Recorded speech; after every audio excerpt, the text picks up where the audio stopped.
আসসালামু আলাইকুম। অনলাইন ক্লাসের পক্ষ থেকে সবাইকে স্বাগতম। অনলাইন ক্লাসের ধারাবাহিক প্রক্রিয়ায় আজকে আলোচনার বিষয় হলো ষষ্ঠ শ্রেণীর ইসলাম শিক্ষা বইয়ের তৃতীয় অধ্যায় ৫৮ পৃষ্ঠা সূরা আল ফাতিহা। পরিচয়। আমি যে লাইনগুলোর নিচে দাগ দেব ওই লাইনগুলোর নিচে দাগ দিয়ে নিও এবং মুখস্থ করো। সূরা আল ফাতিহা কুরআন মাজিদের একটি গুরুত্বপূর্ণ সূরা। তাহলে সূরা আল ফাতিহা কি? কুরআন মাজিদের একটি গুরুত্বপূর্ণ সূরা। এটি কুরআন মাজিদের সর্বপ্রথম সূরা। কুরআন মাজিদের সর্বপ্রথম সূরা কোনটি? সূরা আল ফাতিহা। ফাতিহা শব্দের অর্থ হচ্ছে সূচনা, শুরু, আরম্ভ, ভূমিকা, মুখপদ্য ও উপক্রমণিকা। তাহলে ফাতিহা অর্থ কি? সূচনা, শুরু করা, আরম্ভ, ভূমিকা, মুখপদ্য ও উপক্রমিকা। যেহেতু সূরা আল ফাতিহা কুরআন মাজিদের শুরুতে অবস্থিত, সেজন্য এই সূরার নামকরণ করা হয়েছে সূরা আল ফাতিহা। তাহলে সূরা আল ফাতিহার নামকরণ কিভাবে করা হয়েছে? কুরআন মাজিদের শুরুতে অবস্থিত এর জন্য। এই সূরা দ্বারা শ্রেষ্ঠ ইবাদত সালাত শুরু করা হয়। এটি কুরআন মাজিদের পূর্ণাঙ্গ নাজিলকৃত সূরা। তাহলে এটি সূরা আল ফাতিহা কি? সর্বপ্রথম পূর্ণাঙ্গ নাজিলকৃত সূরা। এটি একটি ফাতিহাতুল কিতাব বা ফাতিহাতুল কুরআনও বলা হয়। তাহলে কোন সূরাকে ফাতিহাতুল কিতাব ও ফাতিহাতুল কুরআন বলা হয়? সূরা আল ফাতিহাকে, যার অর্থ কিতাব বা কুরআনের সূচনার ভূমিকা। এটি একটি মাক্কি সূরা।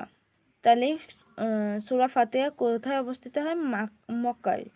এই জন্য এটি একটি মাক্কি সূরা। মহানবী সাল্লাল্লাহু আলাইহি ওয়াসাল্লাম এর মক্কা থেকে মদিনায় হিজরতের পূর্বে এটি নাজিল হয়েছিল। এটি কখন নাজিল হয়েছিল? মহানবী সাল্লাল্লাহু আলাইহি ওয়াসাল্লাম মক্কা থেকে মদিনায় হিজরতের পূর্বে। এই সূরার আয়াত সংখ্যা ৭টি। এই সূরার আয়াত সংখ্যা কয়টি? ৭টি। অন্যান্য সূরার ন্যায় সূরা নাম মাত্র একটি নয়, বরং এটি অনেকগুলো নাম রয়েছে। এমনকি অনেক সূরার ২৫টি পর্যন্ত নাম উল্লেখ করেছেন। এই সূরার কি অনেকে ২৫টা পর্যন্ত নাম উল্লেখ করেছে। নামগুলোর মধ্যে উল্লেখযোগ্য কয়েকটি নাম হলো উম্মুল কুরআন বা কুরআনের মূল।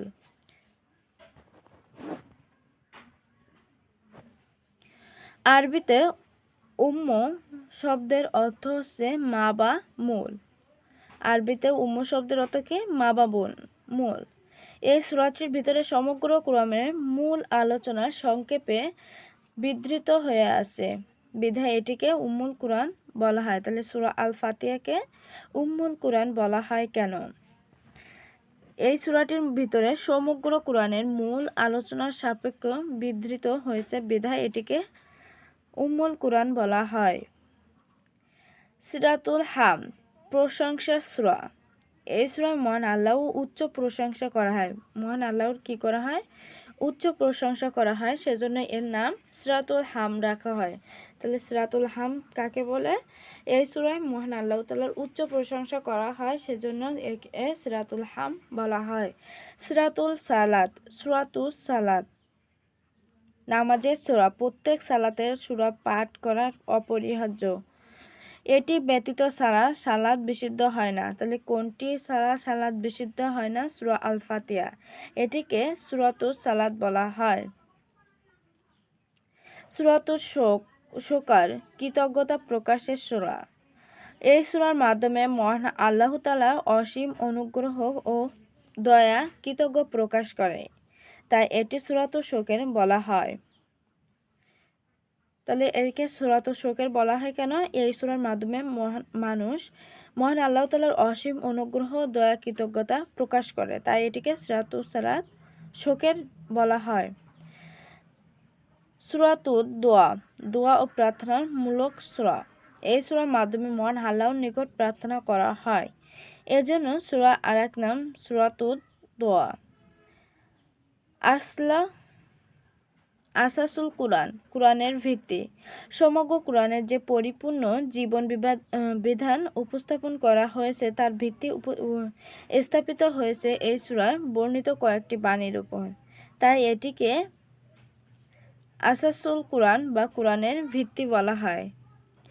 সূরা আল ফাতিহাকে কুরআনের ভিত্তি কেন বলা হয়? এটা হচ্ছে তোমাদের যে ৪ নম্বর প্রশ্ন, তাতেও আসতে পারে, আবার সংক্ষিপ্ত প্রশ্নও আসতে পারে। সমগ্র কোরআনে যে পরিপূর্ণ জীবন বিধান উপস্থাপন করা হয়েছে তার ভিত্তি স্থাপিত হয়েছে এই সূরা বর্ণিত কয়েকটি বাণীর উপর, তাই এটিকে আসাসুল কুরআন বলা হয় বা কোরআনের ভিত্তি বলা হয়।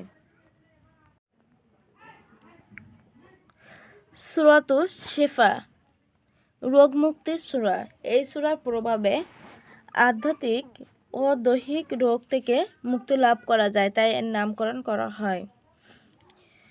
আমরা যে ঝাড়ফুঁক করে সব হুজুরদের কাছ থেকে তারা প্রথমে সূরা ফাতিহা পড়ে আমাদেরকে ঝাড়ফুঁক করে। কিন্তু আস-সাবাউল মাসানি, নিত্য পাঠ 7টি আয়াত। সূরা আল ফাতিহায় 7টি আয়াত রয়েছে এবং নামাজে প্রত্যেক রাকাতে পাঠ করা হয় বলে একে সূরা আস-সাবিউল মাসানি বলে। শব্দের অর্থ আলহামদুলিল্লাহ, অর্থ সমস্ত প্রশংসা। আলহামদু শব্দের অর্থ সমস্ত প্রশংসা, আর হচ্ছে লিল্লাহি শব্দের অর্থ আল্লাহর জন্য। রব্বু শব্দের অর্থ হচ্ছে প্রতিপালক বা স্রষ্টা বা রব।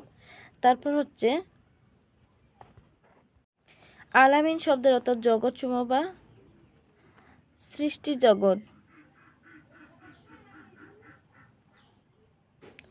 তারপর আর রাহমানু শব্দের অর্থ পরম দয়ালু। রাহিম শব্দের অর্থ পরম দয়ালু। মালিক শব্দের অর্থ মালিক বা অধিপতি। ইয়াউমিদ্দিন শব্দের অর্থ বিচার দিবস বা কর্মফল দিবস বা প্রতিদান। ইয়াকানা শব্দের অর্থ শুধুমাত্র, আপনারই বা শুধু তোমারই। না বুধু হচ্ছে আমরা ইবাদত করি। নাস্তাইন অর্থ আমরা সাহায্য প্রার্থনা করি। ইহদিনা আমাদের পথ দেখাও, আমাদেরকে পথ দেখাও। সিরাতু অর্থ হচ্ছে পথ বা রাস্তা। আল মুস্তাকিন অর্থ সহজ সরল বা সোজা। আল লাজিনা অর্থ যারা বা যাদের।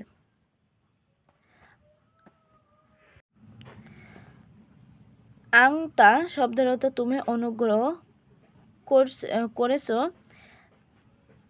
আল মাগদুবু অর্থ ক্রোধে বা নিপতিত।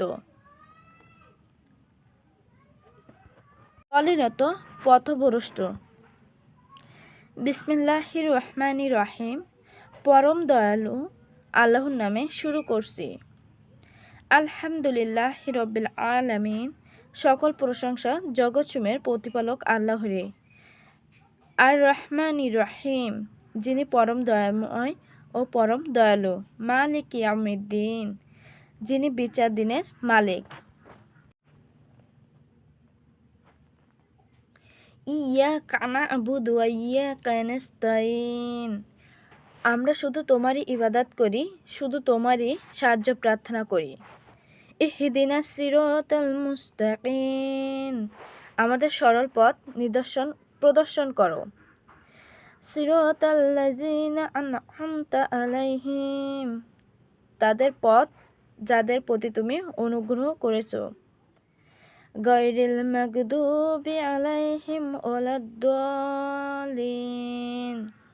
আমিন, তাদের পথ নয় যারা ক্রোধ ও নিপতিত পথভ্রষ্ট। এই সূরা পড়ার পরে লাস্টে আমিন বলবে।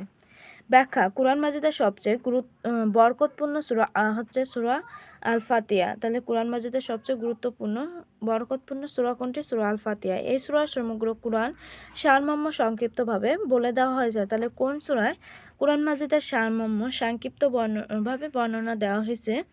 সূরা আল ফাতিহা। সমস্ত কোরআনের ঈমান নেক আমলের আলোচনা করা হয়েছে। এই সূরার উক্ত মূলনীতি দুটি সংক্ষিপ্তকারে বর্ণনা করা হয়েছে। এই সূরাটি মূলত আল্লাহ ও তার বান্দাদের মধ্যে যোগসূত্র স্থাপনের মাধ্যম। এর প্রথম 3টি আয়াত মহান আল্লাহর প্রশংসা গুণাগুণ বর্ণনা করা হয়েছে। তাহলে এর প্রথম 3টি আয়াতে কি করা হয়েছে? আল্লাহ তাআলার প্রশংসা এবং গুণাগুণ বর্ণনা করা হয়েছে। আর শেষ 3 আয়াতে মানুষের পক্ষ থেকে আল্লাহর নিকট মুনাজাত প্রার্থনা, মনের গরম আকুতি মিনতি জানানো হয়েছে। আর এর মধ্যে এটি এটি একটি আয়াতে একত্রিতভাবে আল্লাহর প্রশংসা দোয়া উল্লেখ করা হয়েছে। হাদিসে কুদসিতে মহান আল্লাহ তাআলা বলেন, সিরাতুল ফাতিহা আমার এবং আমার বান্দাদের মধ্যে দুভাগে বিভক্ত, অর্ধেক আমার জন্য আর অর্ধেক আমার বান্দাদের জন্য। আমার বান্দাগণ যা চায় তা তাদেরকে দেওয়া হবে। মুসলিম।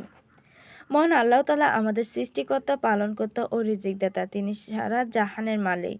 জগতের সব কিছুই তার অনুগ্রহ ও করুণার মুখাপেক্ষী। তার সংখ্যা নিয়ামত আমরা প্রতিনিয়ত ভোগ করি। তাই সর্বদা তার নিয়ামত কৃতজ্ঞতা প্রকাশ করা মানুষের অপরিহার্য কর্তব্য। তিনি আল্লাহর সকল প্রশংসা ও কৃতজ্ঞতা পাওয়ার যোগ্য। তিনি দুনিয়ার সমস্ত কিছু সৃষ্টিকর্তা ও প্রতিপালককারী। তিনি শুধু ইহকালের মালিক নয়, পরকালেরও মালিক। পরকালে হিসাব নিকাশ, জান্নাত জাহান্নাম সবকিছু তার অধীন। শেষ বিচারে সকলেই তিনি একমাত্র বিচারক। জিন ইনসানের কর্তৃকর্মের পুঙ্খানুপুঙ্খ হিসাব নেবেন তিনি। অতঃপর পুণ্যবানদের তিনি পুরস্কার দেবেন জান্নাতে অনাবিল সুখ শান্তি, আর পাপীদের দেবেন জাহান্নামের মর্মন্তুদ শাস্তি। এদিনের নির্কুশ মালিকানা কেবল তারই। তার অনুমতি ব্যতীত কেউ তার নিকট সুপারিশ করতে পারে না। তিনি ইচ্ছা করলে কোনো বান্দা বিনা হিসাবে জান্নাত দিতে পারেন। তাই সকল প্রশংসা আল্লাহর ইবাদতে শুধু তারই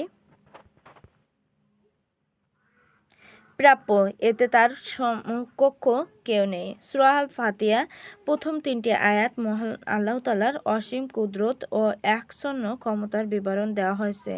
তাহলে প্রথম 3 আয়াতে কি? মহান আল্লাহ তাআলার অসীম কুদরত ও একচ্ছত্র ক্ষমতার বিবরণ দেওয়া হয়েছে। মানুষ কেবল আল্লাহর ইবাদত করবে এবং শুধু তারই কাছে প্রার্থনা করবে।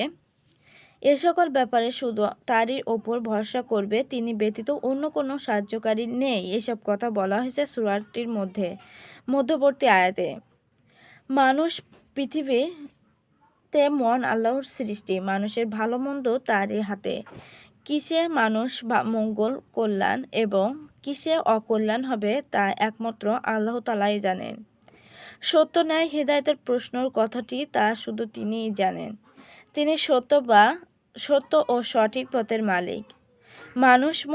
মানুষ মহান আল্লাহর নিকট সঠিক পরিচালনা করার জন্য প্রার্থনা করেন। মহান আল্লাহর নিকট কিভাবে প্রার্থনা ও মুনাজাত করতে হয় তা শিক্ষা দেওয়া হয়েছে এই সূরার শেষ 3 আয়াতে। মানুষের উচিত আল্লাহর নিকট সত্য, সুন্দর ও সরল সঠিক পথে প্রার্থনা করা। আল্লাহর প্রিয় বান্দাগণ যে পথে চলেছেন, নবী রাসূল ও সত্যবাদীগণ যে পথ অনুসরণ করেছে, সেই পথের দিশা পাওয়ার জন্য মহান আল্লাহ তাআলার নিকট বিনীতভাবে মুনাজাত করা। অনুরূপ যে পথে চলতে অভিশপ্ত বা পথভ্রষ্ট হয়েছে, যেমন ইহুদি নাসারাদের অনুসৃত পথ থেকে মহান আল্লাহ তাআলা আশ্রয় প্রার্থনা করা। শিক্ষা।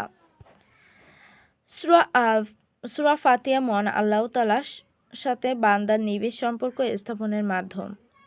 বান্দার প্রতিনিয়ত সালাতে এই সূরা পাঠ করে আল্লাহ তাআলার কথোপকথনের মাধ্যমে সংযোগ স্থাপন করেন। মহান আল্লাহ সমগ্র বিশ্বের মালিক। তিনি এক বা অদ্বিতীয়, বিচার দিনের অধিপতি। যাবতীয় প্রশংসা ও ইবাদত বান্দেগীর একমাত্র প্রাপ্য তিনি সকল সৃষ্টি লালন পালনকারী। তিনি মানবজাতিকে সত্য, সুন্দর, সরল সঠিক পথে দিশা দেন। মানুষের উচিত একমাত্র তারই ইবাদত করা এবং তারই কাছে যাবতীয় বিষয়ে সাহায্য প্রার্থনা করা। নবী রাসূল ও আল্লাহর অনুগ্রহপ্রাপ্ত বান্দাদের পথ অনুসরণ করে তাওফিক কামনা করা।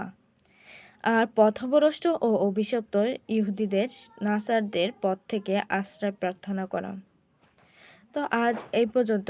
ধন্যবাদ সবাইকে সাথে থাকার জন্য। পরবর্তী ক্লাস দেখার জন্য আমন্ত্রণ রইল। যারা এখনো চ্যানেলটিকে সাবস্ক্রাইব করেনি, দ্রুত সাবস্ক্রাইব করে পাশে থাকুন। ধন্যবাদ সবাইকে।